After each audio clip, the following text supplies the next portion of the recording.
the Dean of the School of Physics, USM, accompanied by the organizers of GMAC Penang Roadshow 2023, and our panelists for the evening.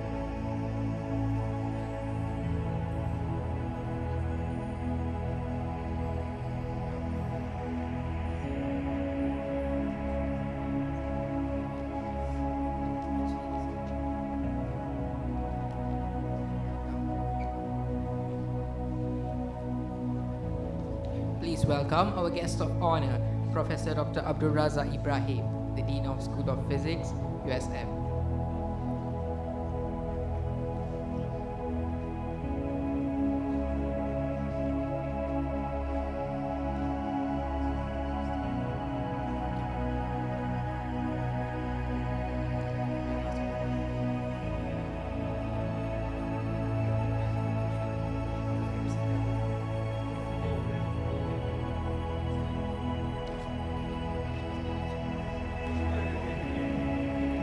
We request that everyone to stand up for the national anthem.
Ladies and gentlemen, you may take your seat now.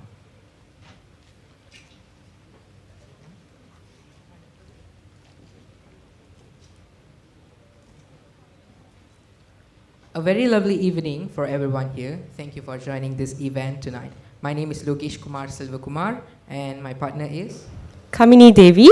We will be your MCs for tonight.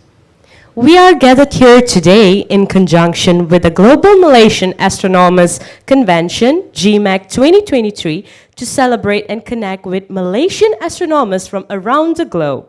This is a unique opportunity for us to learn more about the wonders of the universe, to gain a deeper understanding of the fascinating world of outer space, and to get inspired by the amazing work done, especially by our very own Malaysian astronomers. Before we proceed any further, we would like to invite Dr. Sharawi to recite the prayer.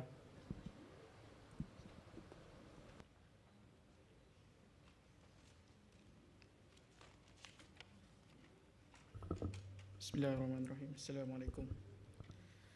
Bismillahirrahmanirrahim. Alhamdulillahi Rabbil Alamin. Wassalatu wassalamu ala Sayyidina Muhammadin wa ala alihi wa sahbihi ajma'in. O Allah, indeed we gather today to express our gratitude for your priceless gift. Make us your servants who are always grateful, whether it is a little favor or even more abundant favor to us. Ya Allah, Ya Rahman, Ya Rahim. We seek your blessing to the journey of the Global Malaysian Astronomical Convention GMAC 2023 event today. Indeed, you are all knowing that we here want to gain your vast knowledge in order to develop our knowledge as your servants whom you are pleased with. O Allah, there is nothing easy except what you make easy, and you make the difficulties easy if it be your will. Therefore, bless our gathering today Grant us your knowledge, shine our hearts with your light and guidance. May it be easy for us to accept, appreciate, and practice your given knowledge. اللهم اجعل جمعنا هذا جمعا مرحوما وتفرقنا من بعده تفرقا معصوما ولا تجعل اللهم فينا معنا ولا من يتبعنا شقيا ولا مترودا ولا محروما ربنا آتنا في الدنيا حسنة وفي الآخرة حسنة وقنا عذاب النار وصلى الله على سيدنا محمد وعلى آله وصحبه وبارك وسلم والحمد لله رب العالمين. Ladies and gentlemen, without further ado, we now invite Professor Dr. Abdul Razak Ibrahim, the Dean of School of Physics, USM, to deliver an opening speech and thus officiate our event. Please welcome Professor Dr. Abdul Razak Ibrahim.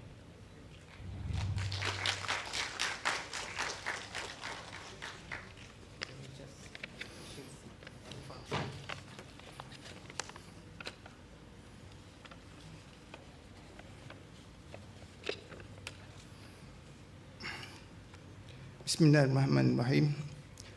Our distinguished guest, Dr. Paul Ho, Director of the East Asian Observatory, Dr. Chong Hon Yu, President of the Astronomical Society of Penang, Dr. Kevin Kui Jun Yi, Chairman of Steering Committee of the Global Malaysian Astronomers Convention, GMAC, Deputy Dean of the School of Physics, Associate Professor Dr. Iskandar Sharim, the Working Committee of GMAC, Penang Roadshow, USM staff and students, ladies and gentlemen, Assalamualaikum warahmatullahi wabarakatuh, Salam Sejahtera, and a very good evening to everybody. On behalf of the University Science Malaysia, it gives me a great pleasure to warmly welcome our distinguished guests and participants here today to this auspicious event, the Global Malaysian Astronomers Convention 2023 Penang Roadshow. So if this is the first time that you are stepping into USM, a warm welcome to all of you, and we hope that you will be back to join us for more events in the coming future. The School of Physics USM has been playing a great role in promoting and advancing astronomy education in Penang and throughout Malaysia. Other than being the only university in Malaysia that provides a minor in astronomy, USM is also one of the pioneers of large-scale astronomy outreach programs. Two notable mentions are Dr. Chong Hon Yu and Dr. Abdul Halim Al-Baziz. Both were associate professors at the School of Physics before they retired recently. Dr. Chong started the USM Astronomy Club in 1986, and with the support of the school, we have organized the largest star party ever in Malaysia back in 2005. Dr. Abdul Halim, on the other hand, is an expert in Falak and astronomy and Islamic astronomy, and has given countless astronomy talks all over Malaysia. So Dr. Chong and Dr. Halim are both also our panelists tonight. So we will hear more from them later. Today, USM is still very active in astronomy education outreach. Every few months, our team of lecturers and staff from the Astronomy and Atmospheric Science Research Unit will go around Malaysia to give talks and provide planetarium shows at many primary and secondary schools. In fact, just last month, they have been running the planetarium show at the Pesta Pulau Pinang every night from 6 p.m. to 11 p.m. for 1 month straight. Unfortunately, we do not see the dome here today because of it is currently under maintenance after extensive astronomy activities, and I'm sure you'll get to experience the impressive planetarium show one day. Ladies and gentlemen, for your information, GMAC is actually a national event. It is the first initiative to unite all Malaysian astronomers from all over the world to come back to network and bridge possible research collaborations in the future. In conjunction with the main conference to be held next Monday, 16 to 18 January, the School of Physics is honored to is honored to be the host of GMAC Penang Roadshow. And our team of lecturers and students have been preparing for this event since May last year. I would like to take this opportunity to thank the working committee for making today a success, for liaising with exhibitors, food trucks, and speakers for today.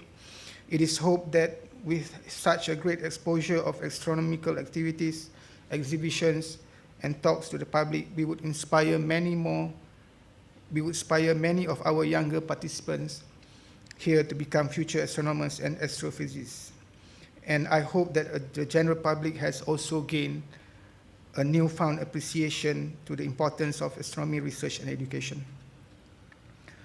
I would sincerely thank the organizing committee for having me tonight, and I wish all the best to the success of this event. Without further ado, with Bismillahirrahmanirrahim, it gives me a great pleasure to officiate the Global Malaysian Astronomers Convention GMAC 2023 Penang Roadshow. Thank you very much, and Assalamualaikum.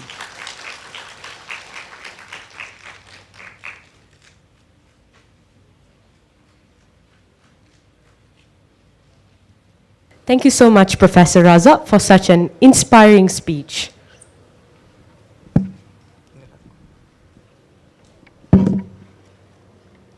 Before we proceed to the next agenda, let us instead have a quick photography session. We invite the audience sitting on the side of the hall to move towards to the center of the hall.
Next, we would like to invite Dr. John Soo Yuhan, the chairman of the local committee for GMAC Penang Roadshow 2023, to deliver his speech. Please welcome Dr. John Soo Yuhan.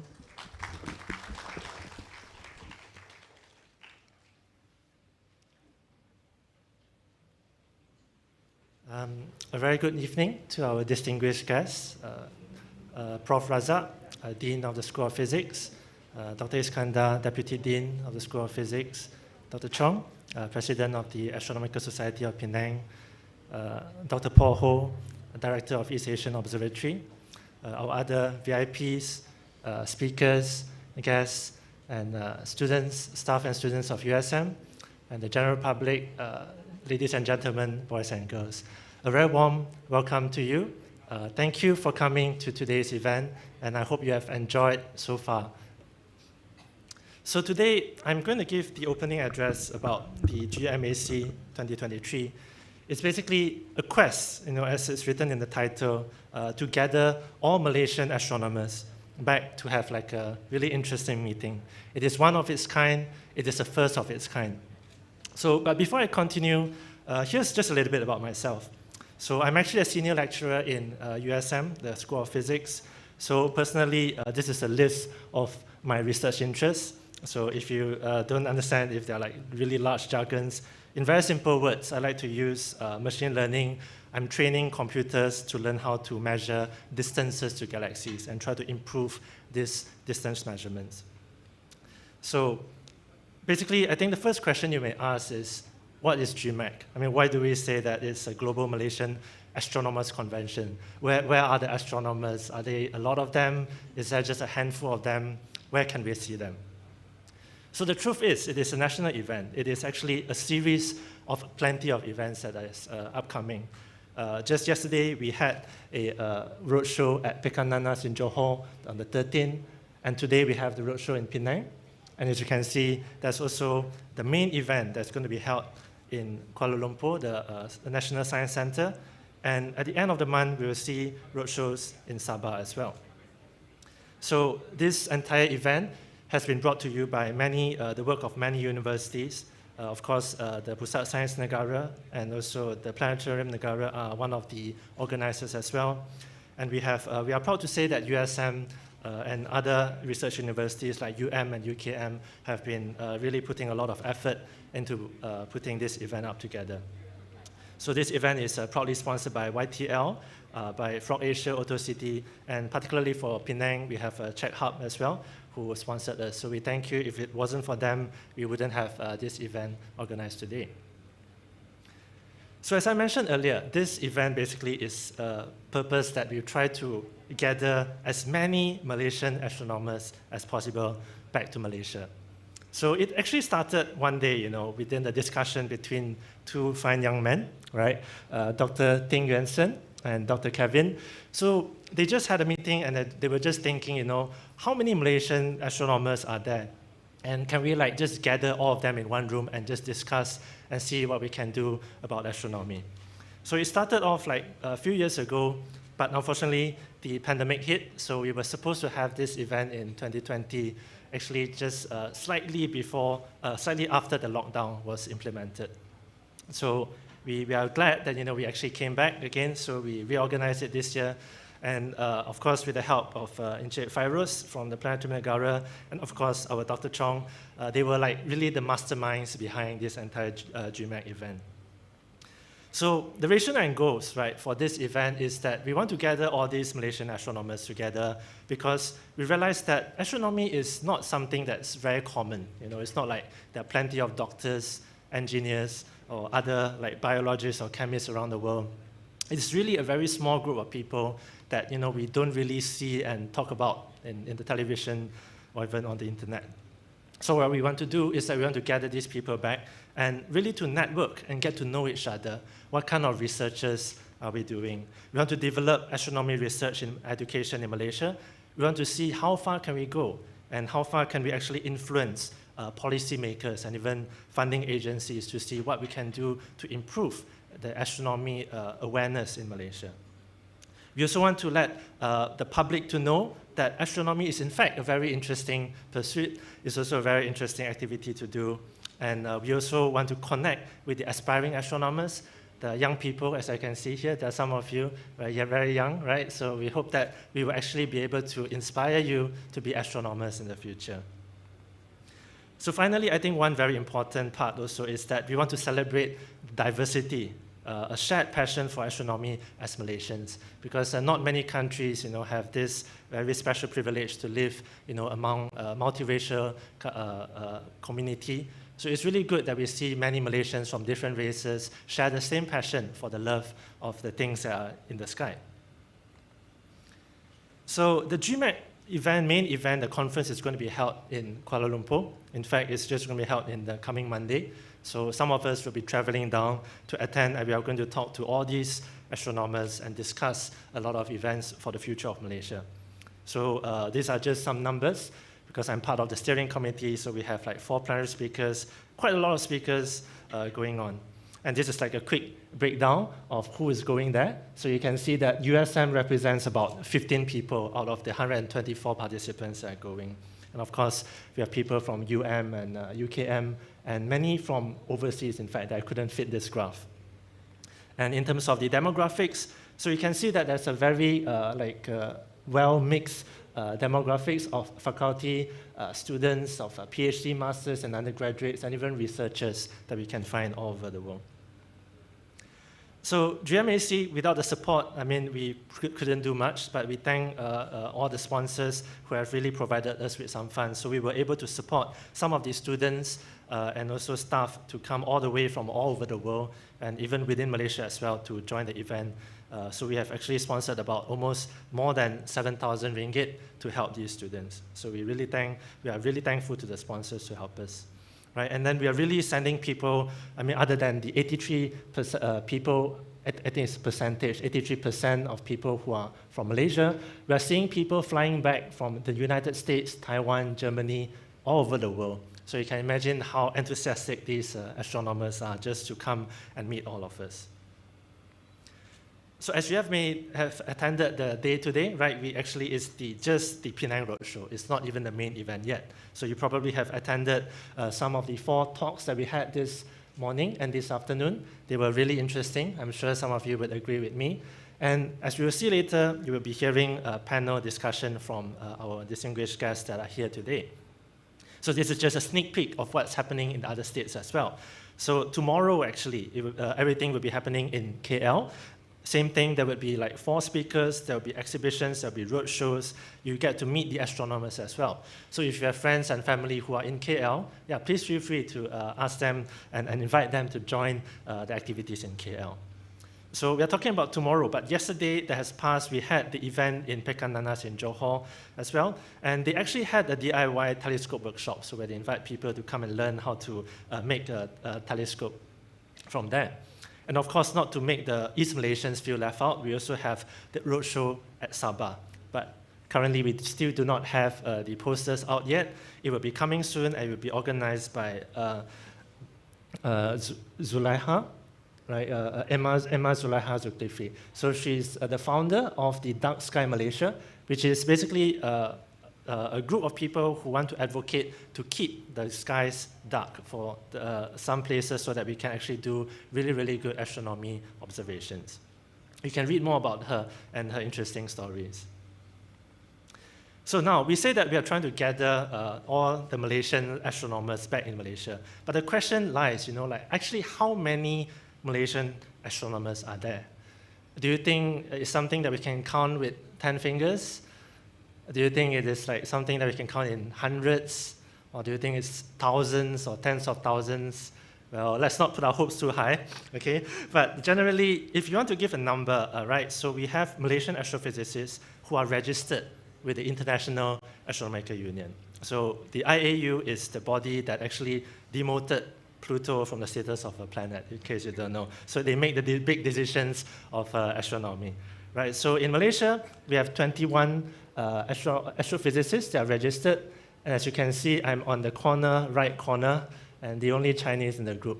So hopefully that some of you would actually join us, right? We want to increase the diversity. East Malaysians, Indians, come and join us as well, be an astrophysicist, okay? So some of the important names that you should know from this chart is that the first person I would say is Emeritus Professor Tan Sri Dr. Maslan Othman, right? Which is the lady in the center. Yep, okay. So she was Malaysia's first astrophysicist ever, right? And she has been doing a lot of great things to really push forward for a lot of astronomy policies in Malaysia. And yeah, she played a big role internationally as well. Another person that you may have heard of in the news is Associate Professor Dr. Nur Alika Ainur Anwar. So during her PhD time, she made the news because she actually discovered a supermassive black hole while she was doing her PhD. And currently, she's being employed at UKM. So if you want to learn more about all of them, you can actually go to this website called srikandiankasa.com. This is actually a virtual gallery of the Planetarium Negara. And you walk through this place, you can see that there's a list of, pictures, portraits. This happens to be me, right? So you can click on the pictures, and then you can actually read a little bit more about what they do. And there's even a dedicated video to explain to you, what kind of research do they do. Right? So in terms of a map, where do we lie, where are we? So currently I would say, including those who are not registered, we have about 26 astrophysicists in Malaysia. So of course, it is actually very difficult to define what an astrophysicist is, right? Because sometimes you have to ask them whether do they agree, is your work actually kind of astrophysics, or is your work more of like high energy physics, or some people are actually researching in other things, but they do a lot of astronomy outreach. So this, of course, this chart over here is not fully complete. But as you can see, most of the astrophysicists are centered around Kuala Lumpur and also Selangor. Right? So unfortunately, there are no astrophysicists actively researching in the east of Malaysia, but we hope that in the future we could include that in the map as well. Okay, and not all of these people are actually Malaysians. In fact, we have 2 non-Malaysians who are among this list. We have Dr. Juan Carlos Algaba Marcos, who is from Spain. He's currently a lecturer in Universiti Malaya. And we also have Dr. Feng Siyu, who is from China. She's actually at the Xiamen University, Malaysia. So in terms of the world, we actually have about 57 Malaysians in total. If you include not only astrophysicists, probably even researchers or people who are actively doing astronomy, right? So you would see that we have people all the way from the United States, even from Europe, from China, Taiwan, Japan, Korea, and Australia as well. The one number there in Singapore is Dr. Cindy, who was actually my former supervisor when I was doing my undergraduate over there. So you can see that we actually have almost about 50 Malaysians all over the world that are actually currently pursuing a career in astronomy. And this does not include the master's students who are still in the process. Like there are 23 Malaysian master's students in astrophysics, and there are about 36 Malaysian students who are actually doing a PhD in astrophysics. And it's not only in Malaysia, they're even in all those countries that we saw earlier on. On top of that, probably places like Belgium, New Zealand, as well as Poland. And this is not all. We may have left out some because we have been trying an effort to really pull the strings. We are trying to find out who is doing what, where, and how do we connect with them. So I imagine if you add up all these numbers, that's about 100 plus, and probably even more overseas. And how about the undergraduate students who are actually waiting an opportunity to be an astrophysicist? So you can imagine that Malaysia, even though it's still a number that is around 100, but we hope to see more and more people becoming astrophysicists as a Malaysian, right? So the next question I think some of you may ask is that, what is USM's role in promoting astronomy? Because we say that we want to have a lot of astronomers, we want to have a lot of astrophysicists, but of course we have to do something in order to build them up. So we are proud to say that USM has been playing a very, very major role in doing that. Even from through the Astronomy and Atmospheric Science Research Unit, in Malay we call it the UPIFSA, Unit Penyelidikan Ilmu Falak dan Sains Atmosfera. So you actually see the van parked outside it on this very beautiful van represents the USM Astronomy Outreach Team. And it's led by our very own Dr. Noasrin Ismail. So she's over there. She is the leader of our group, and she is the one who is planning a lot of events. In fact, those of you, if you have been to the PESTA just last month, you probably know that that was really her job and her, how to say, I would say, she really played a great role in making that thing happen. So here are some of the photos that what we do as when we promote our astronomy. So the first thing is the Planetarium Dome. As our Dean mentioned just now, we didn't see it today, it's under maintenance, but this is something that we are really proud of, that we always bring out to show students. And sometimes we have astronomy talks. This is Dr. Idawati giving a talk. I can't remember, is this a primary or secondary school, but I think it looks like secondary school students, right? I'll talk about Dr. Ida later. And we also do telescopic demonstrations, and we also even help, some people, if you want to create like an astronomy curriculum, we also talk to you and we can discuss on how we can actually help you to do that. So of course, we also provide many other kind of services like telescope observations. If you want to have like astronomy competitions in your schools, we can also organize them, water rocket making, and also if you need guidance in where to go, if you want to do astronomy, you can always speak to me, Dr. Azrin or Dr. Ida. And finally, we also give astronomy consultations in terms of like Islamic calendars or like news verification. RTM, in fact, has came to me before to verify because there was someone who actually wanted to tell RTM that they found aliens on the moon. So, you know, sometimes we as academics, we also have to play the role to tell them, you know, that these are all fake. Okay? So this is about outreach. So what about the real stuff about the astronomy or astrophysics research? Well, I can say that in USM, we have two, I would say, I wouldn't say hardcore, but generally two people who are really doing astronomy research over here. So one of them is myself. As I mentioned, I use machine learning techniques to try to measure distances to galaxies, whereas Dr. Ida is here. So Dr. Ida is someone who studies atmospheric science. So basically anything to do with the atmosphere as well. So, of course, if I mention astronomy staff from USM, I also have to mention Dr. Halim. So, Dr. Halim, he is retired, but he's still very active in USM currently. He helps to teach some of the astronomy courses. And his background is in radio astronomy. So, in the past, he also is very active in that. And of course, if you want to push a little bit further on astrophysics, we also have Dr. Wan Husni. He's actually studying, or rather doing research on quantum gravity and something to do with black holes. But if you ask him, he probably would say, I'm not an astrophysicist, because the things that he does is really, really theoretical, you know. But yeah, I mean, you can see that it's sometimes very difficult to draw the line where actually astrophysics is. Right, so these are some of the students. In fact, all of them are my students. So we have Ishraq, Imdad, and Mingwei, who are actually similar to me. We are doing like some machine learning analysis on some astrophysics problems. And Diana's work is also interesting because she's trying to find out how many observatories are there in Malaysia. And I'll talk a little bit about that in a while. Recently, I have also another student who has just graduated, Dr. Bala. Dr. Bala, are you here among us? Yeah, he's all the way at the back over there, right? So Dr. Bala, he just completed his PhD, and his work was on solar physics, where he studies the magnetic reconnection work.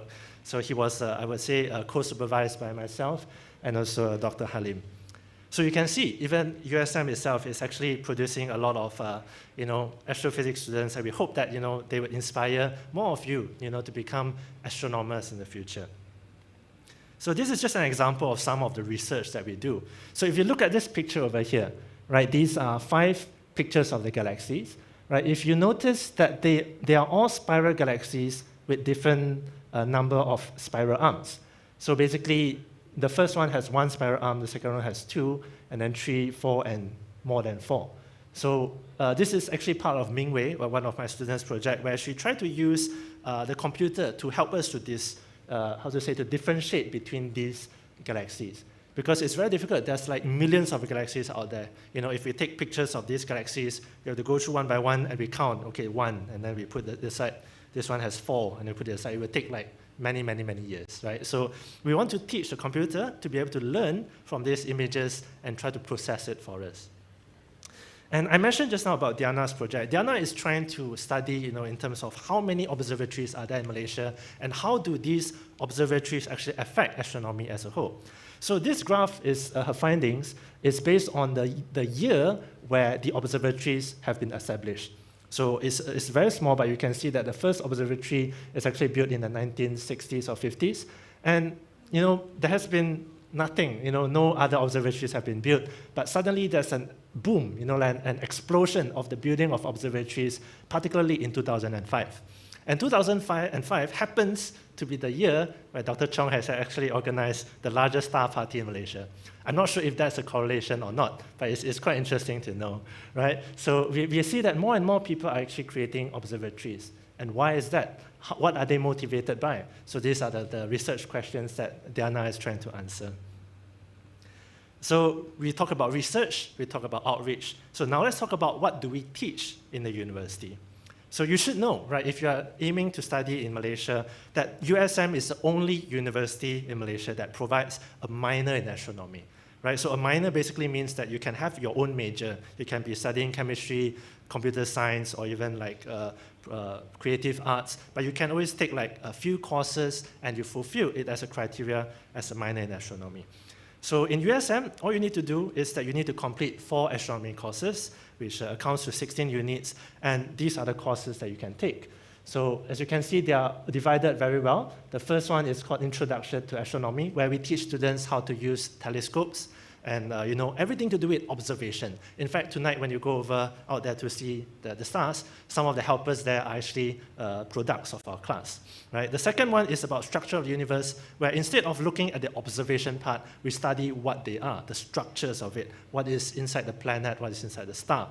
And the third one is principles and practices in astronomy. After knowing the objects, after knowing how to see them, you want to know the physical processes. You want to know the physics and the mathematics in them. So that's where you learn that from. And finally, I would say probably something that's very, very rare even across the world, that you can find a course in radio astronomy. So we provide it as an undergraduate course to hope to inspire more people to do radio astronomy as well.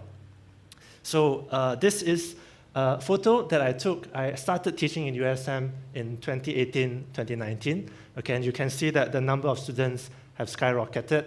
So I'm not saying that I caused the number of students to increase, but I'm telling you that the data seems to suggest that since I entered, the numbers have increased. I'm just joking. Okay, so yeah, but we are seeing that the number of students seems to be increasing across the years, which suggests that more and more people are actually interested in astronomy courses, right? At one point of time, there was only 8 students in the Introduction to Astronomy courses, right? And now this semester, we actually have 66 of them, and it's so much that I had to divide them into 2 groups in order to have the observations, right?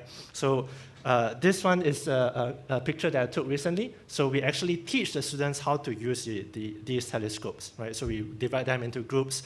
They have to do assignments, that they have to try to observe something, take a photo of it, and put it in their assignment to show that they actually have successfully seen something, right? So of course, some of the time they spend it's just sitting on the floor waiting for the clouds to clear, because we know we live in Malaysia, and sometimes they have to stay under the roof because of the rain. But I'm really glad that the students actually enjoyed it, and they're even asking for more sessions, even though I only gave them 4. Okay, so of course, other than the School of Physics, astronomy is also done by various different parties as well. So we have the famous Astronomy Club, which was founded by Dr. Chong in 1986. So the current club advisor is me. I'm passing the baton to Dr. Idawati, and our club president is Nora.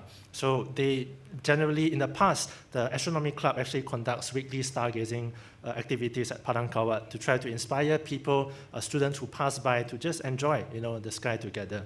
And they also organize a lot of special events, workshops, or even like observation events. If there's like, for example, a Venus transit or an eclipse, they would invite students to come and see meteor showers as well.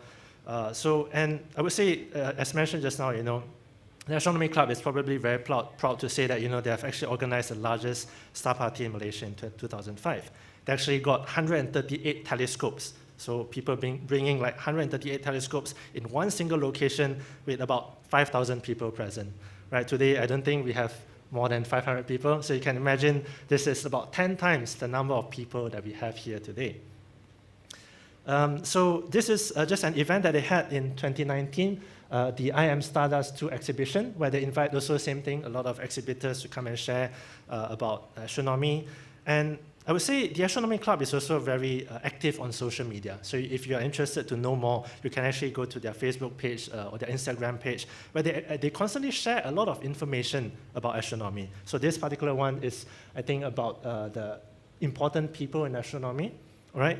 In fact, I would say most of these things are actually driven by the pandemic. Because during the pandemic, we can't go out to observe things. And I would say the team were very creative because they want to keep things alive. They actually created a lot of online interesting activities, talks, workshops as well. So one of this that I want to say is that they actually created like an online escape game, right? That you can sign up and then you can try to solve puzzles and proceed through that. Right, so I really, commend them for their creativity, for really keeping astronomy alive despite within a pandemic. So of course, we also have other people, other clubs, parties who are actually involved in helping astronomy in USM. One of it is the Physical Science Association, the student club. Of course, sometimes they invite speakers to talk about astronomy. And even today, they actually collaborated with us to provide the food trucks and also some of the games as well. And we also have the museum, the Tuanku Fauzia Museum and Gallery. So they actually are interested in promoting astronomy. I'm not sure if USM students, you know that there actually is a museum in USM. If you don't know, you really should give it a visit, right? They have really interesting exhibits there as well. So I do not have a picture, but basically the museum has created an area called Medan Cosmos, where they actually make it like a cosmology and astronomy theme place, where they actually have containers that you can use it to do observations. In fact, they're trying to find people to create like a cafe that is astronomy themed. So if you're interested in opening a cafe and you want to earn some money there, please let them know, because they're actually looking for someone who's doing that. Okay? So the question is, the next question we want to ask, of course, is where do we go from here? Right? So we know that there's about 50 plus astronomers around the world. We know that USM is just one of the many universities that's trying to promote astronomy. What else can we do? What are we trying to do? Are we trying to form international astronomy research institutes? Are we trying to build a bigger and larger research telescope? Is there any changes? Do we need to make changes? What kind of changes do we want to see in the astronomy education and policies? And are we able to create more astronomy jobs in Malaysia if we want to raise up more and more astronomy students? Right? So particularly for USM, are we going to create an astronomy major? Are we going to build an observatory? So these are questions that we're actually interested to answer, and some of these will be answered in the GMAC KL that's coming on Monday. So I hope I really explained to you very well what GMAC is. And in conclusion, I really hope that the Malaysian community will be supportive of astronomy. It is not some thing that is just trying to throw money into the drain, right? There's actually a lot of applications, as you have learned from the talks that we had earlier on today. So I hope that, as we gather together and we inspire you, and we hope that you will also love and enjoy astronomy as well. So I would like to make way, of course, to the speakers later on. So with that, I thank you and I hope you enjoy your evening.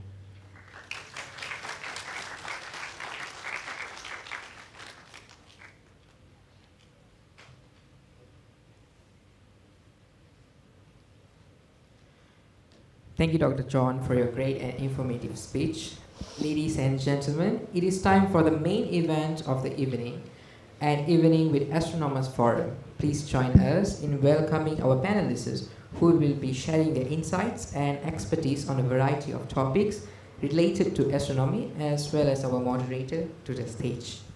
For your information, our panelists for the evening are Dr. Paul Ho, Dr. Chong Hon Yu, Dr. Abdul Halim Abdul Aziz, and Dr. Kevin Koy Jun Yi, all of whom are experts in various fields of astronomy. We are honored to have them with us tonight and can't wait to hear their perspectives and experiences. The moderator for our forum is Mr. Muhammad Izzat Muhammad Zubair, a software engineer with a passion for astronomy. Without further ado, Mr. Izzat, the floor is yours.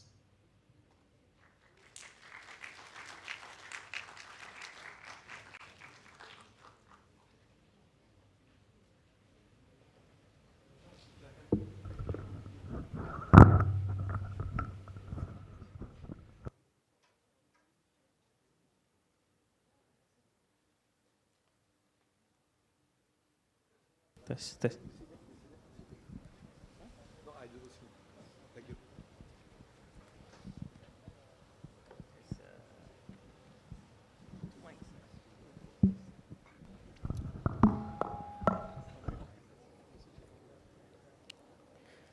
All right.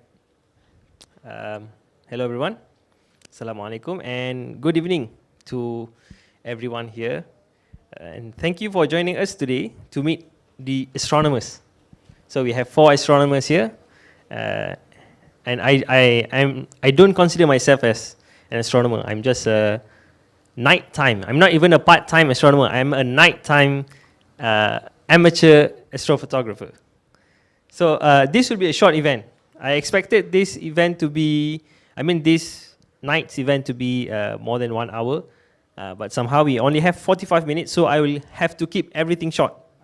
I am Izzat, so maybe some of you who are from School of Physics may have known me, but I think probably you haven't seen me because I graduated in 2020. So probably only the 4th year or 3rd year students here know me. I did my degree in physics here and graduated in 2020. I did plan to pursue my postgraduate studies. Okay, I did have planned to pursue my masters. In fact, Dr. John also know they have written reference letter for me. But somehow other plans come first. So now I'm a software engineer, but I still have passion in astronomy and also in theoretical physics. Okay, so today we have 4 astronomers here in front of us, and each of them with very unique experience in this field from black holes. Okay, both of them are doing research on black holes. They capture image. In fact, we have managed to capture the first 2 images of black holes, supermassive black holes. And on my left-hand side, we have a very different experience in astronomy, a very different field in astronomy, astronomy outreach, and also in Islamic astronomy. So without further ado, let's start the session. So I will keep this session as conversational as possible. So I will start with Dr. Kevin. Okay, so I'll introduce a bit about Dr. Kevin. Dr. Kevin is a Penangite. He's from Penang, and he's a Fries, right? Yeah, he's an old Fries. So old Fries is the title we give to alumnus of Penang Free School. I'm not from Penang. I'm from Penang, but I didn't study in Penang Free School, but very close. I did my secondary study at SMKA Almasho, like just next door. So he did his PhD at International Center for Radio Astronomy Research at Curtin University, I believe in Australia, and did his postdoctorate at the Dark Cosmology Center in Denmark. Dr. Kevin is also one of the key members in the EHT team. Initially, Dr. Kevin did his degree. So this is what is unique about Dr. Kevin, is that he did his degree and master's in engineering. In fact, I think not related at all to astronomy, right? So nothing related to astronomy, but somehow he did his PhD in astronomy. So can you share a bit with us about your journey on how you change field from engineering that has nothing to do with astronomy and how it helps you in your PhD and your current career in astronomy? Yeah, thank you for the question. Yeah, so I think some of you who came for the talk this morning, I mentioned a bit about my journey, right?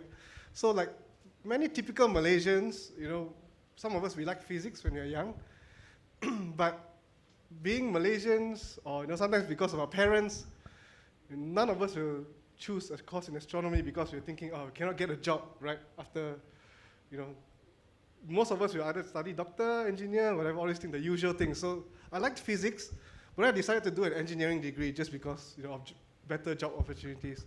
But when I was doing my degree in engineering, I realized how much I hated engineering. So, you know, when I graduated, I said I don't want to become an engineer, right? But I did my master's, so I wanted to be a researcher. I didn't want to work in the industry. So I did my master's, but also in engineering, all right? But when it came to doing my PhD, there was a time I decided, you know, I should do something that I'm passionate about. So that's when I decided to switch to astronomy for my PhD.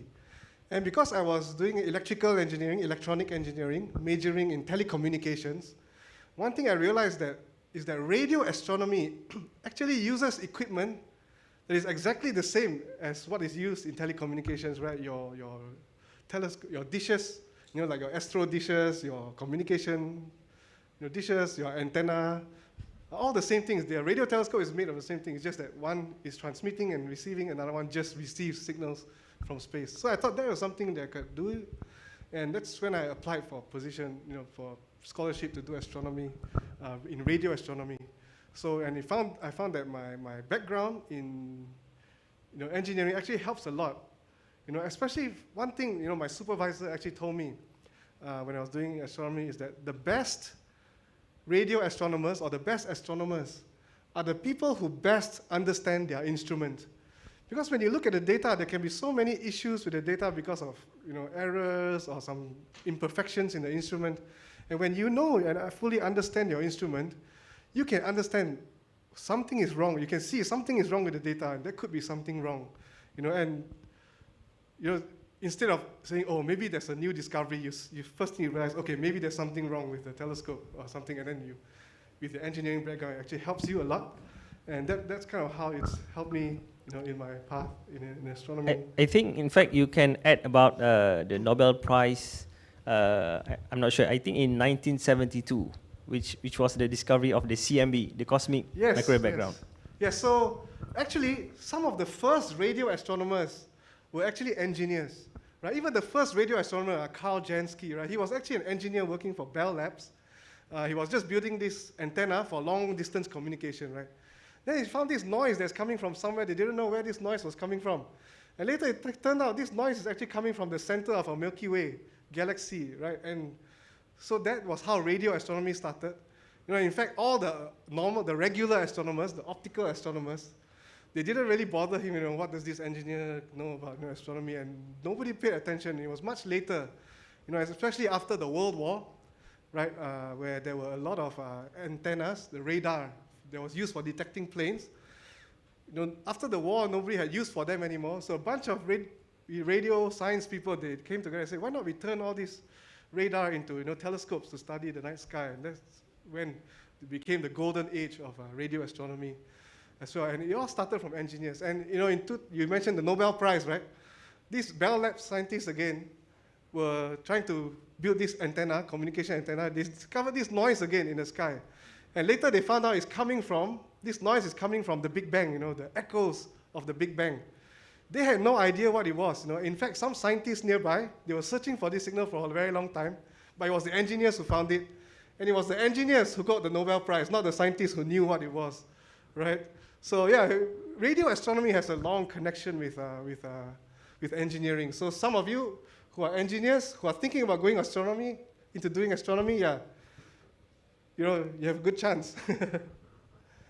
Yeah. Okay, in fact, Karl Jansky, right? I believe he mistaken the signal for pigeon's dung, right? Okay, so that was the one, that was the reason. Okay, not Karl Jansky, the guy who won the Nobel Prize. Yeah. They thought it was pigeons' droppings on the antenna. They actually cleaned all the droppings of the pigeon, and apparently maybe they shot some pigeons. We don't know. Yeah. So the next time you see something inside your telescope, so if you clean it, it might be something new lah. You might have discovered something new. Okay. So let's move on to the next panel. Dr. Paul. So Dr. Paul is the director for East Asian Observatory and also the director of the James Clerk Maxwell Telescope. Maybe some of you may have known James Clerk Maxwell, who is a contributor in the field of spectroscopy, and also if you have known the Maxwell equations in electromagnetism. Dr. Paul used to work at Smithsonian Astrophysical Observatory and Harvard University.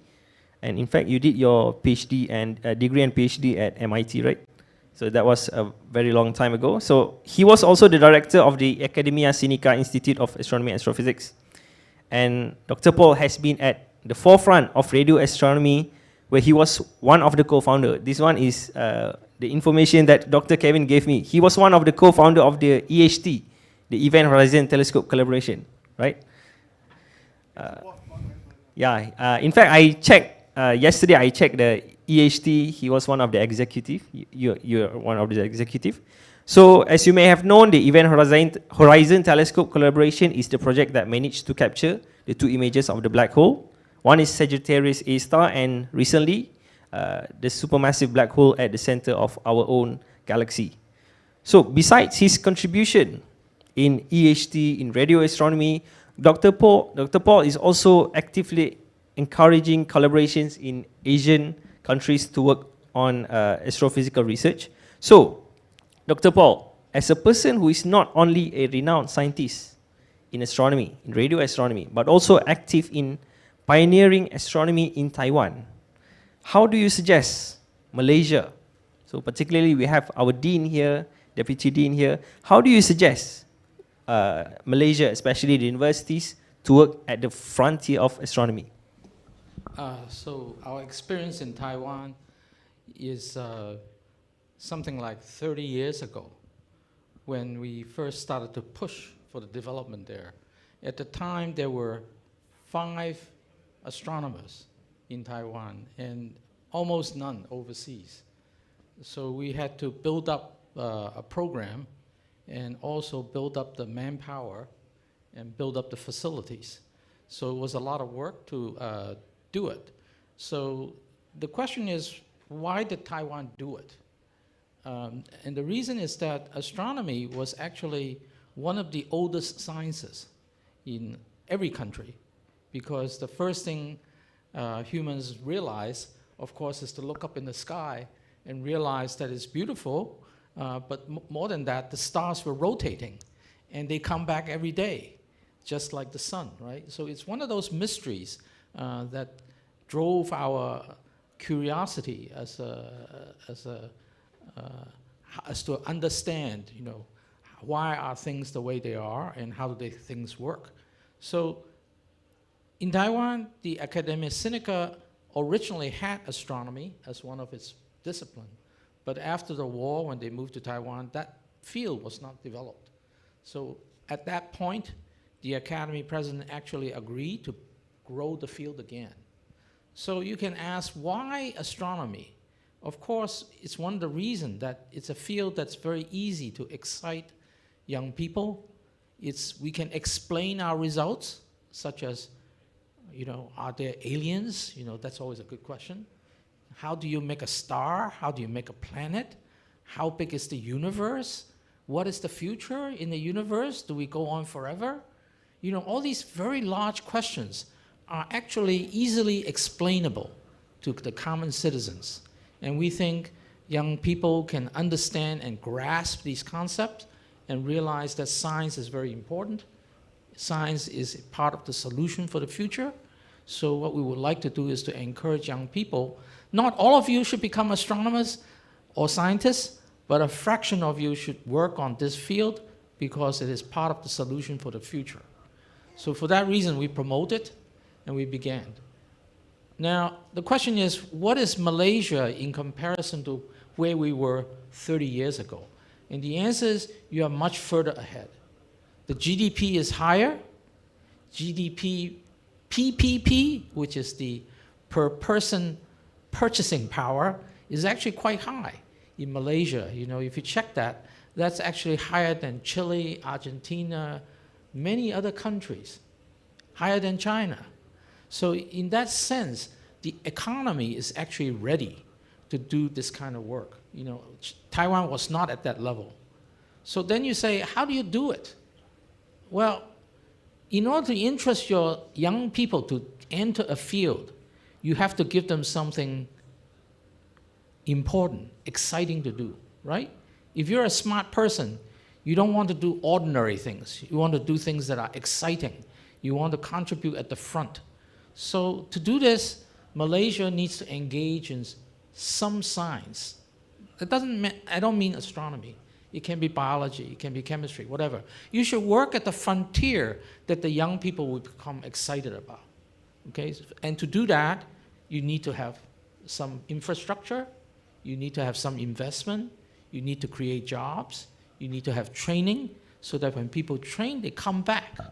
So my main concern for all of Asia is actually the young people and their brain power.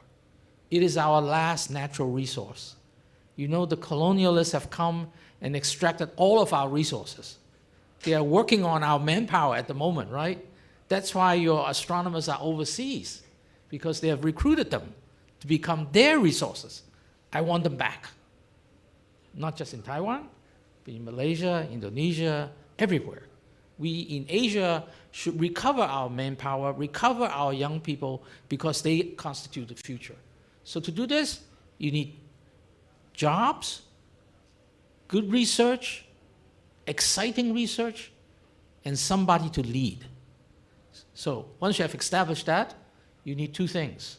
I say a hero which means somebody who says, I'm going to do it, even if I make no money, I'm going to do it. And you need a few of those. And then you need a godfather or godmother.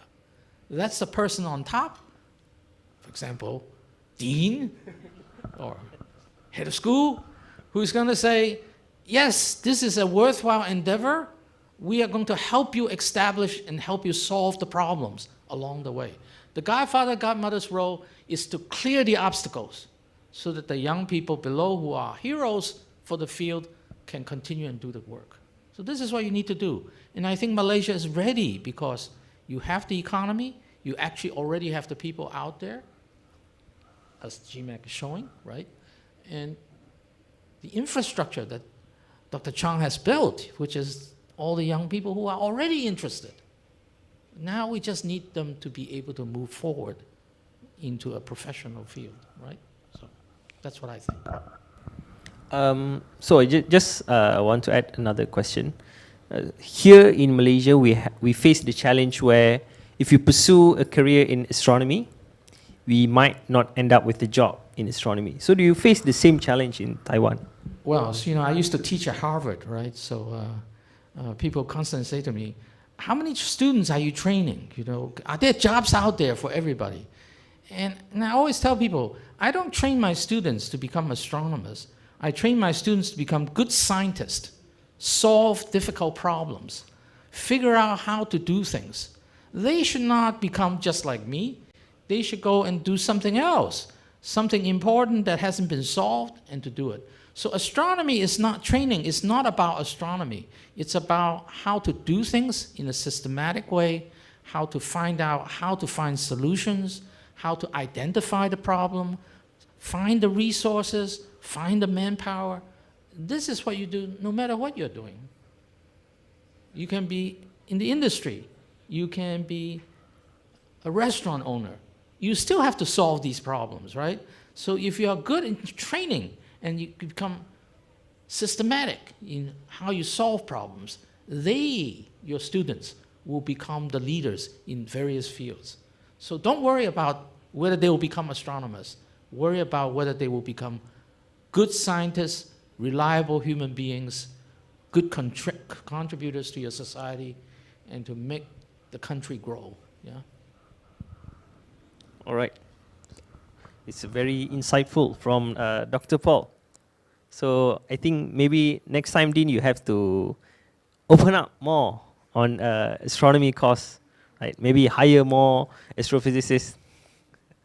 Okay, now let's move on to the next panel. So we still have 30 more minutes. Dr. Halim, okay, I'll move to the left.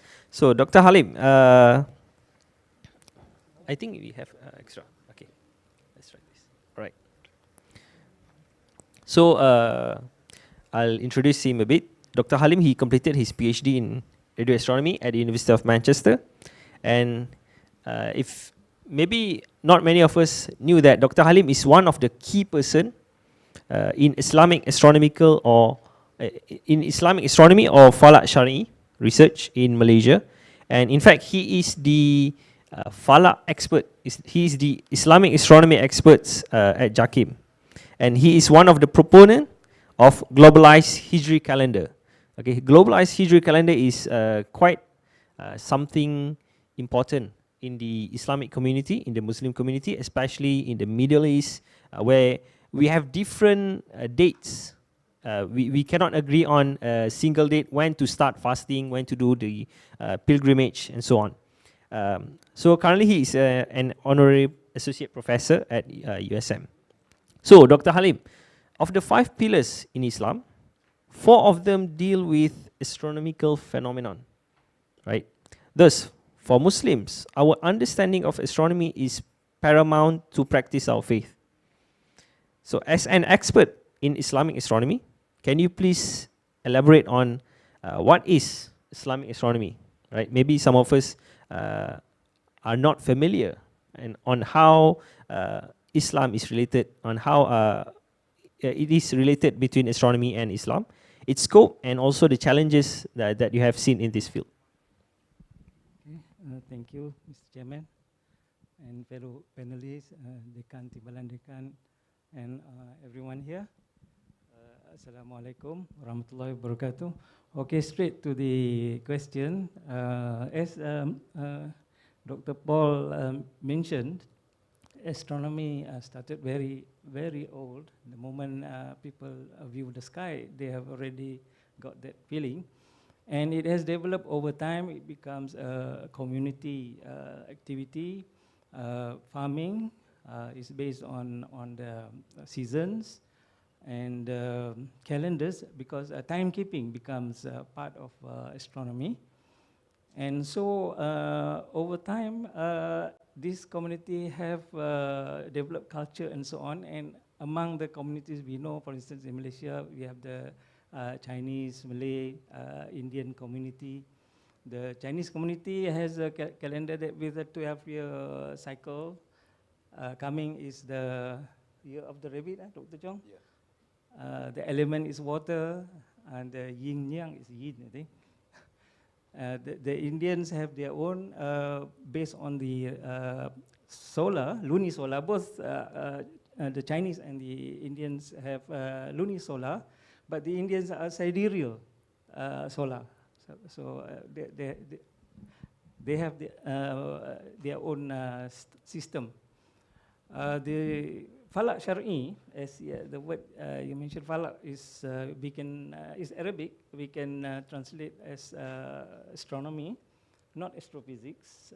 Physics wasn't born yet when it was practiced, and syar'i means related to the Islamic requirements. So there is a historian by the name of David King. He wrote about it in 1998, and he wrote a book called Astronomy in the Service of Islam. And he describes the things that are done. I'm inclined to his definition.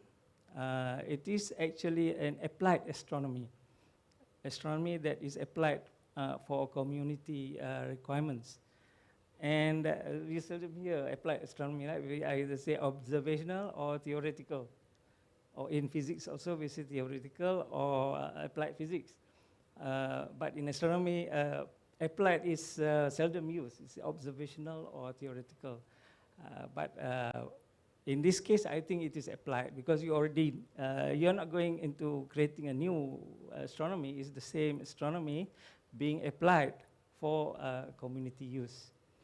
And in Falak Syar'i, as our chairman said, there are some rituals that require knowledge of astronomy.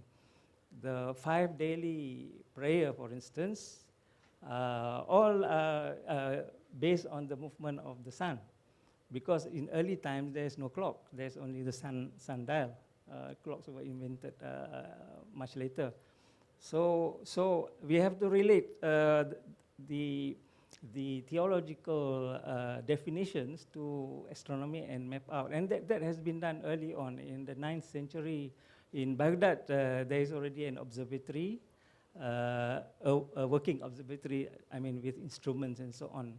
There are observatories even earlier, Stonehenge and so on, but they are more of archaeological interpretation. But this one has instruments and so on. So they have already produced ZIJ, Z-I-J. These are tables containing positions, and then the trig tables, like the log table that we use. So it contains elements that allow people to calculate, and so on. So that went on, and then the Mongol came and wiped everything, and so on. And then the science stayed stagnant for a very long time, until recently. And thanks to USM, through the effort of Dr. Ilyas in the 80s, he revived revived all the calculation based on modern methods and modern data. And so after that, many research papers are being produced and so on until today. So one of the one of the issues was the 5 daily prayer. Not a big problem. We only say we want an accuracy of one minute. And then the issue of calendar, when to do the Hajj, when to puasa, do the fasting and so on, is based on the calendar. That one is birth of new moon and sighting of new moon, which is always a horizon phenomena, because when the moon is born, it's always at the horizon, and that's the most difficult place to do astronomy observation. Astronomers normally, higher up, optical, they observe higher up.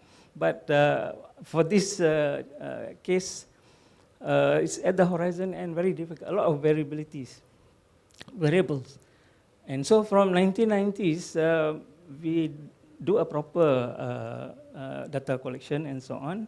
So we have revised the old criteria with a new one. And now, just to be quick, now the challenge is to globalize the calendar itself, called the Hijri calendar, to globalize, so that now we have only a common date throughout for the whole world. And it's not easy, because every sighting is a local phenomena. But you want to globalize, it has to include some compromises and some new consideration, where to test and so on. So that's an ongoing thing. Roughly. Okay, thank you. All right. Okay, actually, if we are doing a seminar or conference in Islamic astronomy, there's plenty of questions that I would like to ask Dr. Halim, especially on the international calendar. And in fact, maybe Muslims around here, maybe you have experienced the changes in the date of Raya last year, right? If you remember, that was one of the reason was Dr. Halim. Actually, it was a committee, okay? Not just Dr. Halim. It was some other people also behind that. Okay, so let's move on to our final panelist, Dr. Chong. Dr. Chong Hon Yu. I believe many of us have known him, right? But so I think I wouldn't have to introduce you much, but I just introduce on how I know you. Okay, so actually I knew Dr. Chong back in 2005.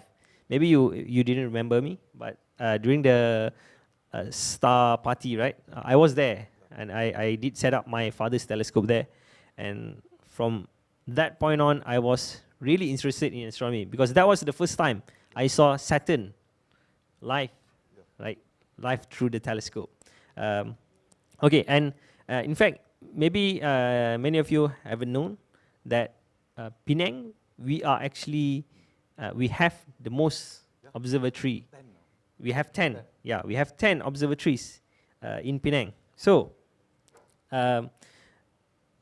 Chong, if you ask, if we ask anyone who has been to astronomy event in Penang, they will most likely know Dr. Chong, right? In fact, I have done some stargazing site, like public stargazing, right?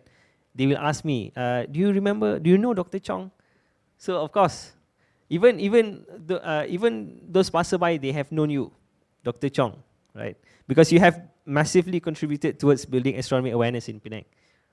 So, can you share with us how and when did astronomy started from USM, in USM, as well as the current astronomy awareness in Penang, your experience? Yeah. Thanks for your question.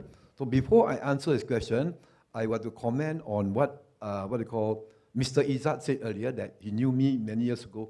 So Izzat is an example of an astronomy addict. Very addictive, you know. Many of the people take part in activity. A few times I say, be careful of this activity, it can be very addictive. Sure, they make addictive. Some of them, they have a casual interest, they move on, but quite a lot will stay with us for decades. That's it, right? So the other one is that... Just want to add, actually, I spent more than 5,000 last year on telescopes. Yeah, sure. Yeah. So what I'm saying is that we have been promoting astronomy in Penang since 1986 at the official level, because the USM Astronomy Club was formed, but actually it started in School of Physics 1981. observing outside School of Physics. We have a tennis, volleyball court there. 3 years later, 1983, we want to form the club. But however, Plaza, Student Affairs Department said no money. I said no need to have money to support.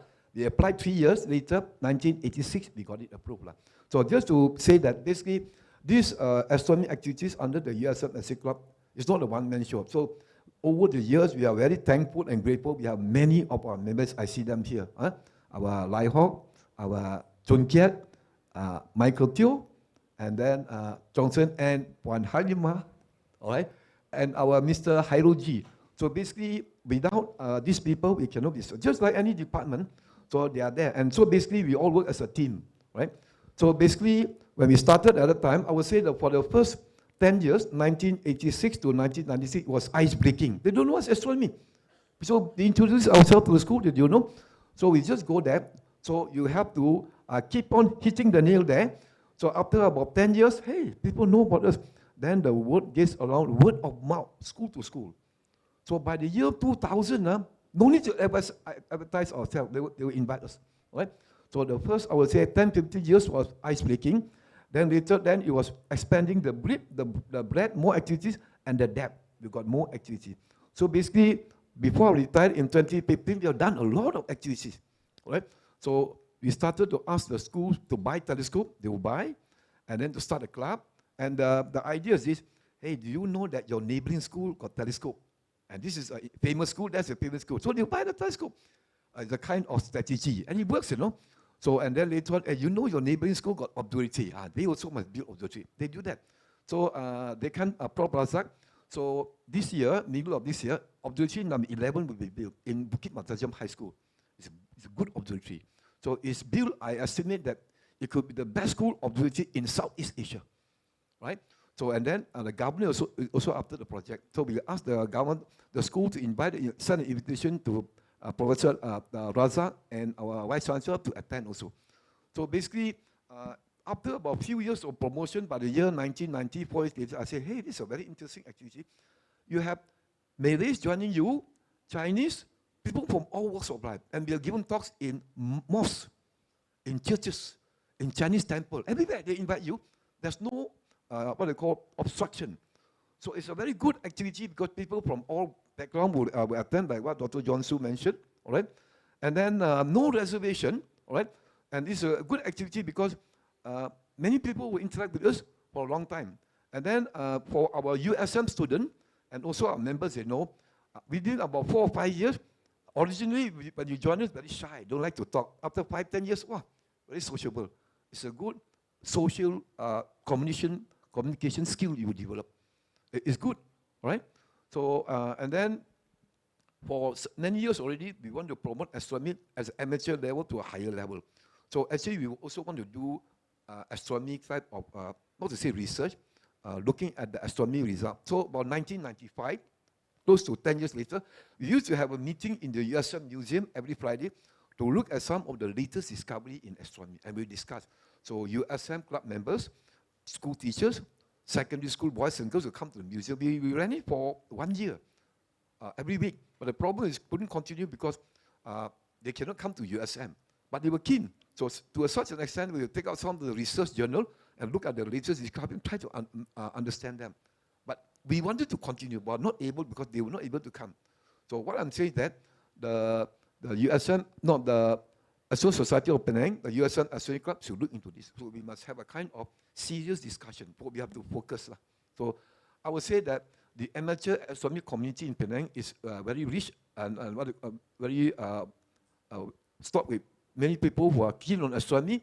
And what I'm saying that you will have a great future. And then in the presentation in KL, I'm going to mention at the end of the presentation that we would like to start on another campaign, or not campaign, not political, astronomy campaign that we want to build either in Penang or somewhere, a center for astronomy education and outreach activity.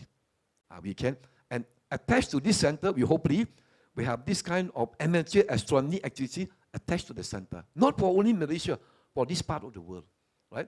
So that's what I want to say is that, so now is many of the students in the school, they still invite us for the first time. They say, what can we do? I said, don't talk, you do. Just join us, right? It can be done. And then my interest in astronomy many years ago was in cosmology in high school. But then when I came to USM as a lecturer, you want to do astronomy without telescope, who will join you? So I start making telescope. I don't like to use my hands. I was a theoretical guy, cosmology. So I start making. And then I like to make a telescope. So many of them here, Chun Kiat and the others, were making telescopes. So what I'm saying is that amateur astronomy is a wide field of subject. You pick your subject, your talent, and you can become very good in it. Okay? So please join our amateur astronomy community together with our academic astronomy community. We can achieve greater heights. So what I'm saying, we can do a lot. And also one thing is that we have been promoting International Astronomy Olympiad, International Olympiad Astronomy Association 2013, started by the USM Astronomy Club. And our Malaysian students in Penang and other cities have won gold medal, silver medal, bronze medal, not through the government, on our own efforts. So we hope that the Universiti, the school, and the NISI will help us to promote it at a higher level, right? We want to do that. So our idea is that we hope even more Malaysians can pursue astronomy as a career. Okay, so just one comment before I end is that years ago, even in 1987, we started to do outreach. We have young people joining us. Dr. Chong, I'm now standard 3, which is year 3 in elementary school. I want to become astronomer at 3 years, at standard 3. And there's a father, Dr. Chong, my son is now in Form 1 for 1 year, asking me about Pluto. Want to become astronomer. But those days was astronomer and astrophysicist. That's what I heard. But now no. Now I want to study, now it's Form 5. I'm interested to become a cosmologist, astrophysicist. And there's a girl, Anissa, years ago called me, oh, actually you want to become a space medicine doctor. You go to Russia, Space City in Moscow. Because the Russians have spent the most time in space. They gather a lot of information of man's adaptation to space conditions. You go to Moscow. But finally, she ended up in this, what they call Imperial College, right? And then there were some who want to, what you asked me, you want to become a space nutritionist.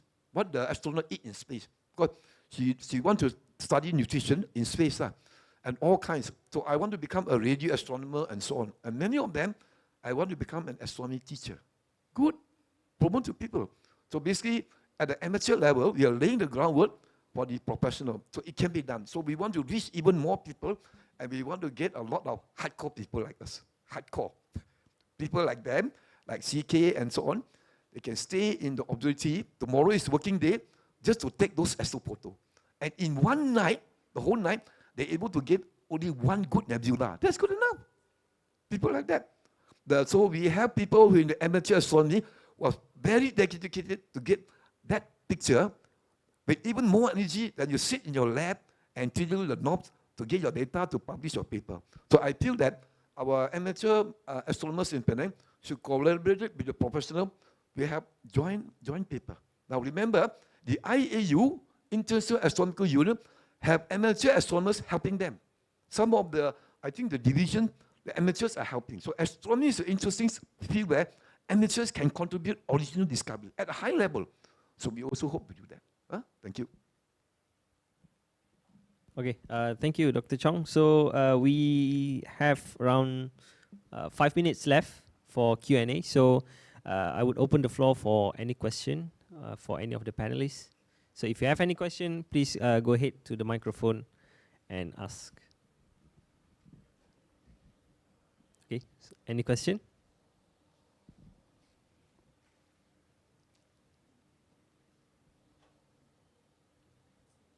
Okay, in the meantime, so if maybe some of you are still writing the question, I would like to ask Dr. Paula, because you have unique experience as an astronomer. So how did it begin? How did you become interested in astronomy? So it's more of a personal question. Well, so I went to MIT for undergraduate. When I went to college, I thought physics was the most interesting field for a couple of reasons. You know, in high school, you are looking at which one of the teachers is the best. And my physics teacher was just really funny guy, you know, so I really liked him. So I thought, oh, I should be like him and learn physics. And also at the time was when C.N. Yang and T.D. Lee won the Nobel Prize. And as an Asian in America, you get the sense that Asians can also achieve a high level of success, you know. So we need models, you know, whatever we do, we need a model for young people to look at. So I went to college in physics, and I did a lot of laboratory work and stuff. And at the end of 4 years, I felt instrumentation and physics was too difficult. You know, I actually did not know what to do. The most interesting thing I thought was my girlfriend. And you know, my girlfriend was about 2-3 years behind me. So I wanted very much to stay at MIT while she was coming up, you know. So after I was accepted into the physics department for graduate school, I went to headquarters and I said, what do I do now? You know, I need money or something. And they said, you know, professors usually read your records to decide what to do. And this person over here happens to be reading your record. So, you know, it was strange that I was in the office and somebody was reading my record. And the guy says, well, you look okay. Would you like to come work with me? I said, yes. But I didn't know what he was working on. I just wanted to say yes because I wanted to stay. It turns out he was an astronomer. So this is how I began in astronomy. So it was pretty much an accident. Pretty much. So I believe most of us are not by accident, right? Okay. So let's see if we have any question from the floor.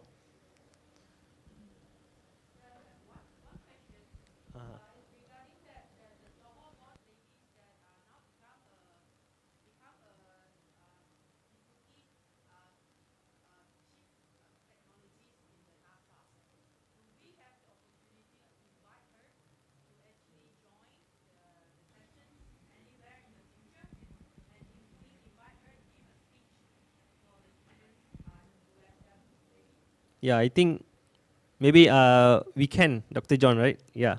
I think, have we invited before? You know the name? Okay, so maybe, yeah, maybe Dr. John can later on. Maybe we have GMAC 2024. Okay, go ahead, Dr. John. Yeah. Were you in USM in 2010 or 2011? NASA comes to town, my town, Penang. You were not here. We were in USM, what they call, center near to the, what they call, Equatorial Hotel there. I think over that 2 days, 30,000 people came. That is, Dr. Jaya Bajpai and her assistant, they were actually invited to Malacca Planetarium. But before they went to Malacca Planetarium, I asked them to stop in Penang. Not the 8 of them, 2 of them, because I wanted 8 of them to come to Penang. But she don't want to antagonize the original organizer in Malacca. 2 of them came. She's actually one of the scientists working on the SDO, Solar Dynamics Observatory, and her assistant came. Oh, there were 30,000 people. NASA, very nice. A lot of activities, not only their talks, a lot. So we hope they have this opportunity in future to invite people from NASA. And over the many years, some of many or young Malaysians, especially Form 3, Form 4, Form 5, and so on, Dr. Chong, I want to join NASA. Can you tell me how to join NASA? There are many of us Malaysians, all right? Yeah, maybe I just answer. So you're talking about Florence, right? And we actually invited her to come for GMAC as well to be one of the speakers, but she couldn't make it next week. So maybe another time in the future. But actually, she's not the only Malaysian working in NASA. There's another Malaysian, Ben Liu, who works in NASA as well, in the NASA Ames Research Center in the east coast of the US. And he actually uses the James Webb Space Telescope to study brown dwarfs, which is kind of failed stars. So we actually invited him. He couldn't come also, but we invited him to give a talk online as part of some of the GMAC activities before this. And actually his talk is already recorded online if you go to the GMAC Facebook page. So if you're interested. So yeah, so there are Malaysians actually working in NASA, you know, so yeah. If you look at the record, there are many Malaysians, even years earlier, worked in NASA. 1980s, USM lecturer was there. I forgot his name. He's a Malaysian Indian, retired from NASA, came back to Malaysia. So he was working in the NASA division on balloon astronomy. They launch a balloon into the upper atmosphere, with a telescope. It's a cheaper way to do astronomy as compared to space. And he was in the 1980s, and he was retiring from NASA. He came back to stay in, I think, Bagan Serai, his hometown. Our Malaysian in the 1980s. Yeah. All right. So, any more question from the floor?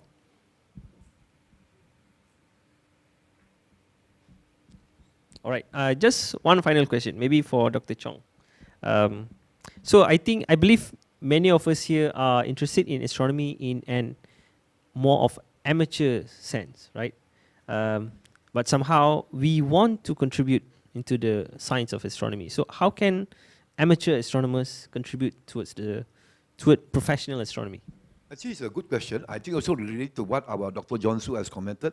So actually, our amateur astronomers, myself included, in a sense, we are stuck at that level. We are doing astrophotography. And maybe we do a bit of data collection, but we want to go higher. So we are basically doing astrophotography, and in Tech Dome Penang, we have a photometer and a spectroscope. Now the problem is the weather in Penang is not so good. So we must have a kind of, some of our amateur astronomers, I say, come together, look at the research one, and either work on this observational or even on theoretical simulation and so on. And maybe work with our professional people. So we hope our amateur astronomy community in Penang can work with USM, right? And I feel that because we see many of our amateur astronomy community in Malaysia, KL and so on, they're all fragmented. We know what they are doing, but we don't have a kind of daily contact with them. Don't say to work with the professional astronomer, even with our colleague at the amateur level. So we must have, in fact, for many years, I feel that our Angkasa department, now called Planetarium Negara, they should be the clearinghouse of astronomy information in Malaysia. So anything I want to do as amateur, I go to Planetarium Negara, their website, can check.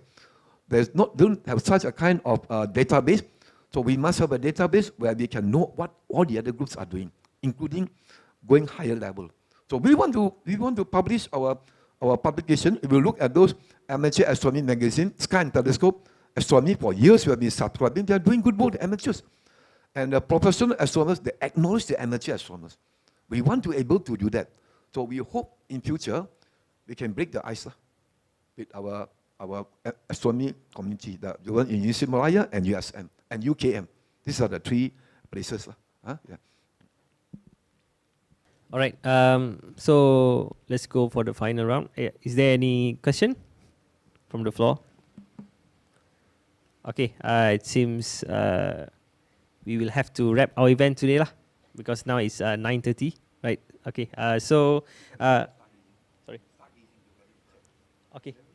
Yeah. I think we'll give. Okay. So we will have to wrap our event today, and I hope we all have learned a bit of something lah from this event. And I would like to thank all the panelists for today's event, and let's give a big round of applause for everyone.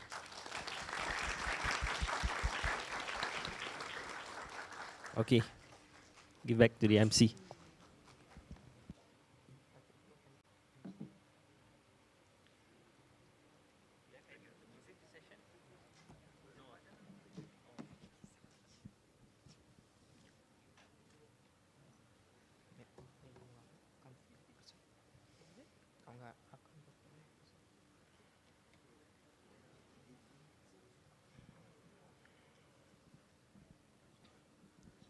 Wow, isn't that an informative and inspiring discussion, Logesh? Yes, it definitely is.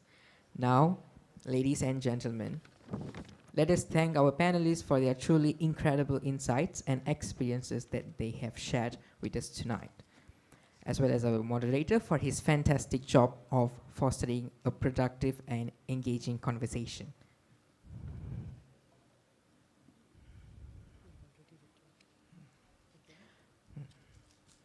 Ladies and gentlemen, let us now proceed to the gift presentation session. For this, we would like to invite Professor Razak, accompanied by Dr. John, to the center of the stage to present our panelists, moderator, and advisor of the event with some souvenirs. We would like to first invite our first panel, Dr. Paul Ho, to receive the souvenir.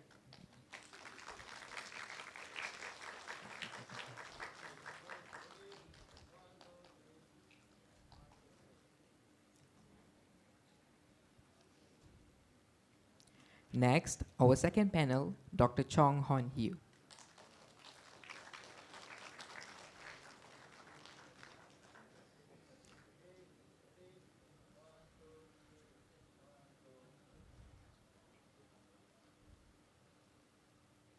Our third panel, Dr. Abdul Halim Abdul Aziz.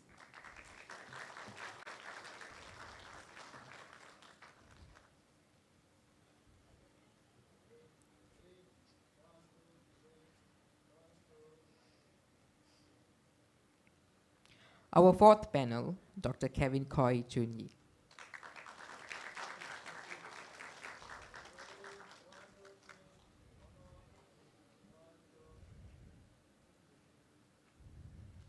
Our moderator, Mr. Muhammad Izzat Muhammad Zubair.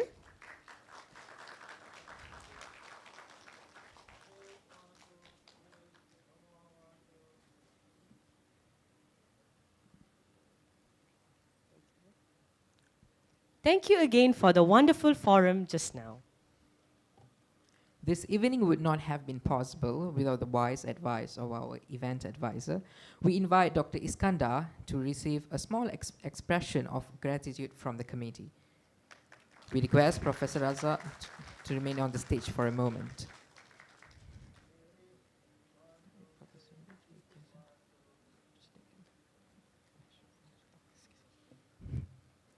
We request Professor Raza to remain on the stage for a moment.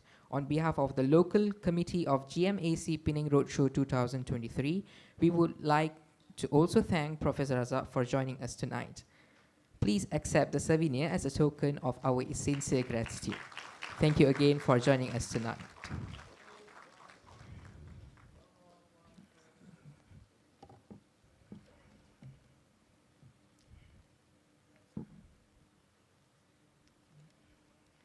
Before we end our event in this hall, on behalf of the local committee of GMAC Penang Roadshow 2023, we would like to thank everyone for being here and for your support of the field of astronomy. We hope you have all enjoyed the Global Malaysian Astronomers Convention Penang Roadshow 2023. With that, we have come to the end of our event in this hall. We would like to now invite our guest of honor to the observation area for a stargazing session. We request the audience to remain seated for a moment to give way to our guest of honor.